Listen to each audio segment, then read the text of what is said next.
Before start story, please tell me in the comment box where and what time you are watching. The Devil's Playground. It was said that the Devil's Playground was cursed long before humans ever stepped foot on it.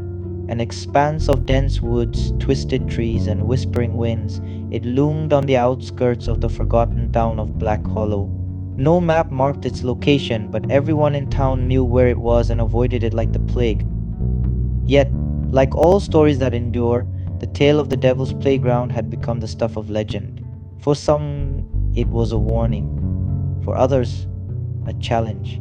And for 6 teenagers on a crisp October night, it was the perfect setting for a dare. 1. The Pack.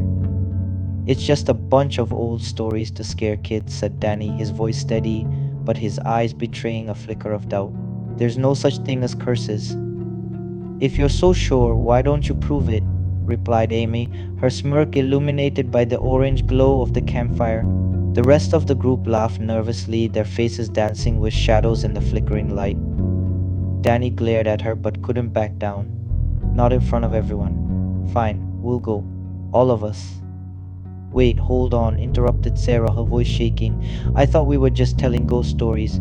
Why do we have to actually go there? Because Danny said, standing and tossing a stick into the fire, we're not kids anymore. It's time to grow up. Besides, he added with a grin, what's the worst that could happen? Amy raised an eyebrow. You're so brave, Danny, but how about we make it interesting? Whoever chickens out first owes the rest of us $50 each. The group exchanged uneasy glances. Danny looked at each of them, daring someone to back out. No one did. Deal, he said, extending his hand. One by one, the others joined in. Amy, Sarah, Mark, Kevin, and Emily. 6 hands, 1 pack. 2. Into the woods. The Devil's Playground lay about a mile past the edge of town, a trek through uneven trails and thick underbrush. By the time they reached the boundary, a rusted old sign that read "Keep Out" in faded letters, the moon was high, casting a cool silver light over everything. This is it, whispered Emily, clutching her jacket tightly. Her voice trembled, and not just from the chill in the air. What's the big deal? Danny said, pushing past her. It's just trees, let's go. They stepped over the fallen sign, their flashlights cutting through the darkness.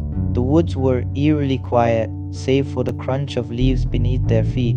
The air felt heavy, as if the trees themselves were watching, waiting. Amy broke the silence. So what's the actual story? Why is it called the Devil's Playground? It's where he plays, duh, Kevin joked, though his laugh was forced. Seriously though, isn't it something about witches? Not witches, Sarah said quietly. Demons. My grandma told me about it. She said it's a place where the devil lures people to test them. If you fail, you don't leave. Danny rolled his eyes. Yeah, okay, let's just keep moving. 3. The playground. The deeper they went, the stranger the forest became. Trees twisted unnaturally, their branches gnarled like claws. A low mist crept along the ground, swirling around their ankles. The air grew colder with each step. This place gives me the creeps, Emily whispered. Good thing we're not alone, Mark said, though his voice was shaky. Suddenly the trees parted, revealing a clearing bathed in pale moonlight. At its center stood a strange structure, playground old and decayed. A swing set creaked in the breeze, its chains rusted.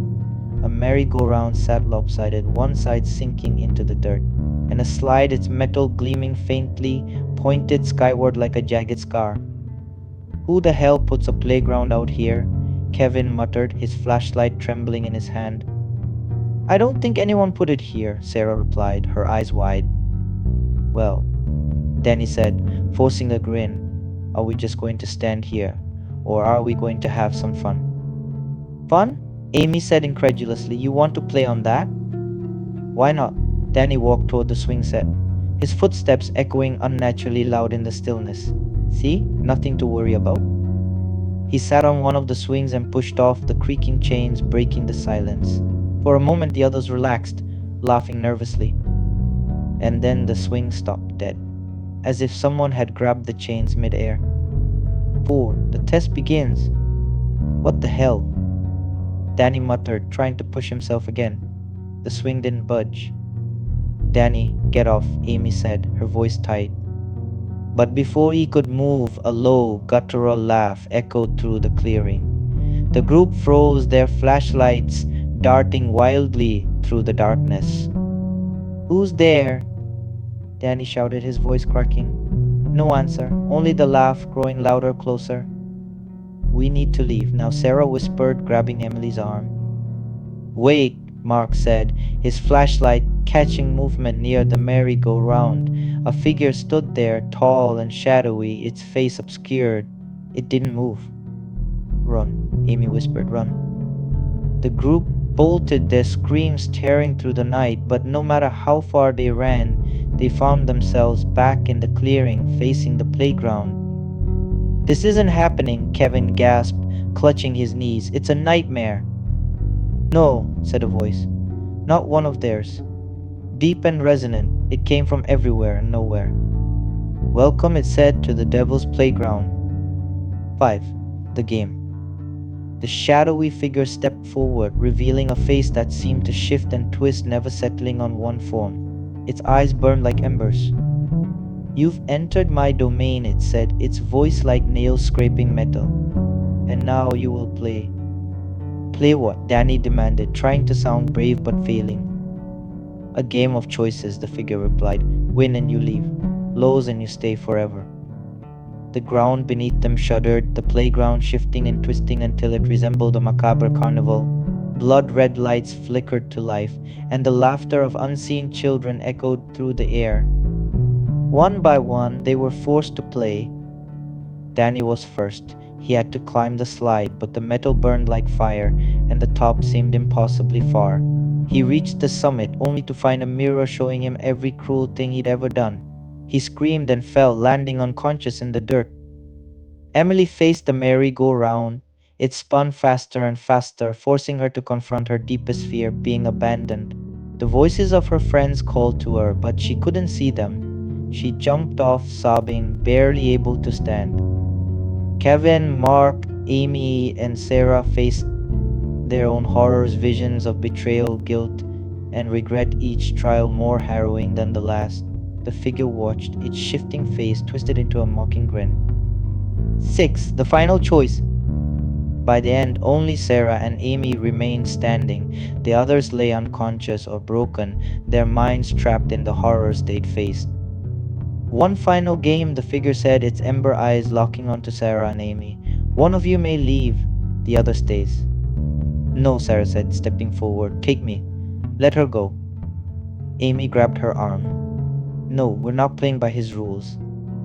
The figure laughed, a sound that rattled their bones. Very well. Then you both stay. Desperation turned to defiance. Sarah looked at Amy, then back at the figure. You said it was a game of choices. We choose to leave. All of us. The figure faltered, its phone flickering. You can't do that. Watch us, Amy said, grabbing Danny and Emily by the arm. Sarah did the same with Mark and Kevin. Together they stumbled toward the edge of the clearing, their determination stronger than their fear. The figure roared, the ground splitting and flames erupting around them. But they didn't stop. With one final step, they crossed the boundary. 7. The escape.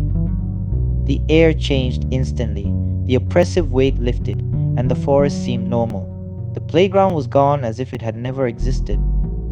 Danny groaned, sitting up. What happened? We're alive, Sarah said, tears streaming down her face. Amy looked back at the forest. Let's never come here again. No one argued. Together they limped back to town, leaving the Devil's Playground behind. But as they walked away, a low, guttural laugh echoed faintly in the distance. The game was over. For now.